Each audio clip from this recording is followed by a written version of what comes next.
Strickland reporting for Channel 3 Event News. First up in our news headlines today is Harmony Day, which is celebrated all across Australia and was originally known as the International Day for the Elimination of Racial Discrimination. The name was changed to Harmony Day because it is less confronting and is more inclusive. The UN first proclaimed the day back in 1966 in remembrance of events in Sharpeville, South Africa on the 21st of March 1960, where 69 people were killed and 180 injured when police took fire on a group of people who were against the passing of the apartheid laws. Now, in Australia, it is formally celebrated around the 21st of March each year, and it began in 1999. Since then, more than 25,000 events have been organised throughout Australia across a number of childcare centres, schools, government agencies, community groups and businesses. Australia is home to many different cultures, and since 1945, 7 million individuals have migrated here.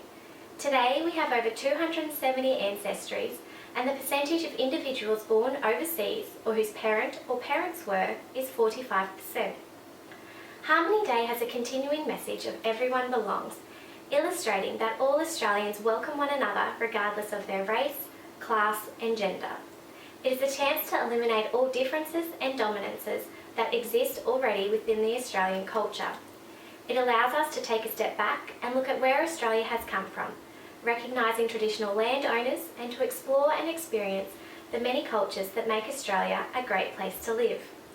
Each year a particular theme is chosen as a basis for the celebrations, and this year it was sport, play, engage, inspire. Many high schools and primary schools, as well as childcare centres, celebrate by encouraging the students to wear orange, the colour chosen to represent Harmony Day. Teachers also organise a number of various activities for the students to be involved in and develop their understanding of the many different cultures within Australia. These activities do not necessarily stop at schools either.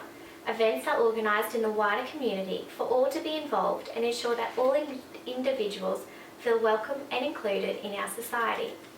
Celebrating Harmony Day allows individuals to see past negatively portrayed images in the media or other assumptions that have been made, which are misleading about cultures. Individuals often judge people even before meeting someone because they categorise people according to prior experiences, which may be second-hand.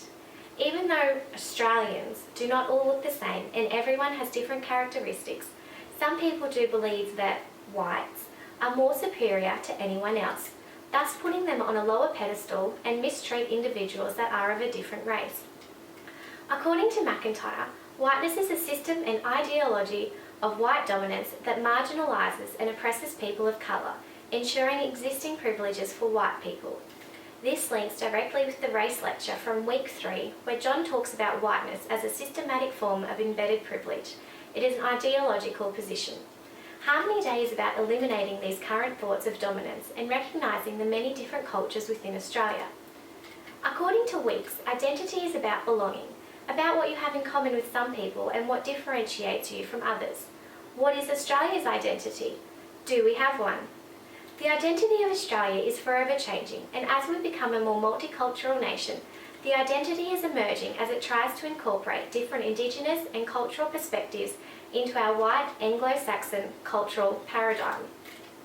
Harmony's Day theme of Everyone Belongs ensures that we all feel welcome and secure within the environment, allowing us to continue our journey of identifying ourselves and making a difference within our lives and also the wider community. The positive images and identities portrayed amongst individuals assists with the development of the Australian identity, thus portraying it as a country of fairness and a place where equal opportunities exist for all, regardless of race, class or gender. We now cross live to a conference in Toowoomba, where a local primary school teacher is relaying the importance of equality in upper primary schools and ways that teachers can incorporate this into everyday lessons. A vast majority of students attending schools are from different cultures, and thus it is important for these students to feel welcome and supportive within their school environment. Racism is a serious issue within schools and needs to be addressed so that students are not teased because they look different, have different skin colour or they talk funny. It is important that we introduce positive perspectives of race and work towards closing the gap between different cultures ensuring an integrated society. One event that is promoting fairness and recognition of races is Harmony Day, which brings all students together to participate in various multicultural activities. But Harmony Day is just one day, and it should be acknowledged every single day. We as teachers need to ensure that this happens so that the students grow up with the knowledge and understanding of acceptance, equality and fairness. The dominance of white students still occurs, and by incorporating difference in lessons or units, we can help eliminate this within the school community. Languages could be taught to the students. Look around the classroom and see what students speak a different language at home, and discuss this with the parents, and perhaps they can help write down a few words in English and translate to their language. Words like hello, goodbye, I love you, want to play, etc. This on its own will make the child feel welcome and will most of the time be of interest to the other students, who will no doubt go home and say, "Hey mum," or "Hey dad, do you know what bula means? It means hello in Fiji." Simple things like that will incorporate the different cultures in the classroom. Display the words around the room for the students to read and try to translate themselves.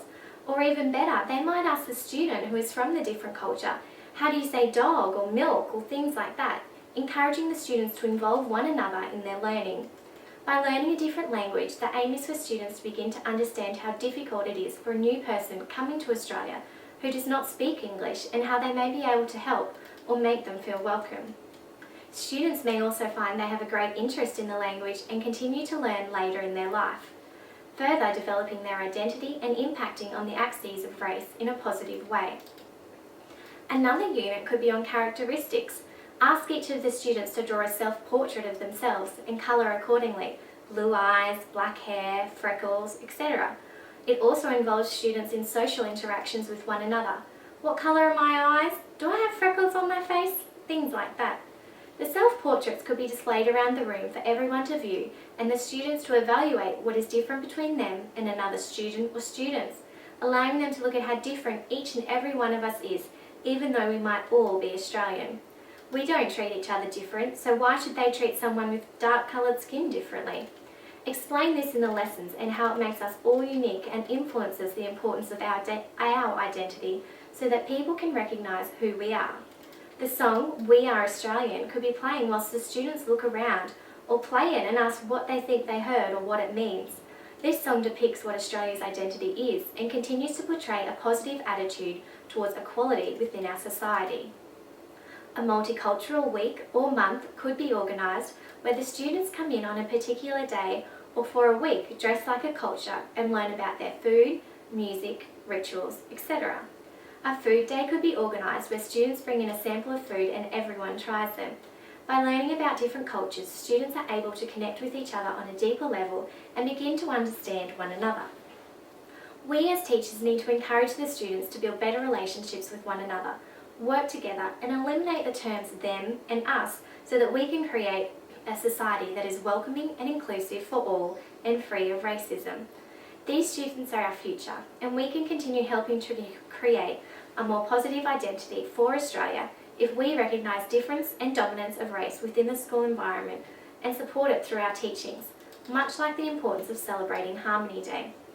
By acknowledging the beliefs and attitudes of all students within the classroom and highlighting the importance of fairness, students are able to take this information with them into the wider community and use their developing knowledge and understanding of multiculturalism to inform others and make a difference in society.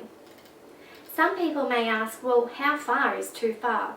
What if we forget our own Aussie culture? According to Beyond Intractability, tolerance is the appreciation of diversity and the ability to live and let others live. It is the ability to exercise a fair and objective attitude towards those whose opinions, practices, religion, nationality, and so on differ from one's own.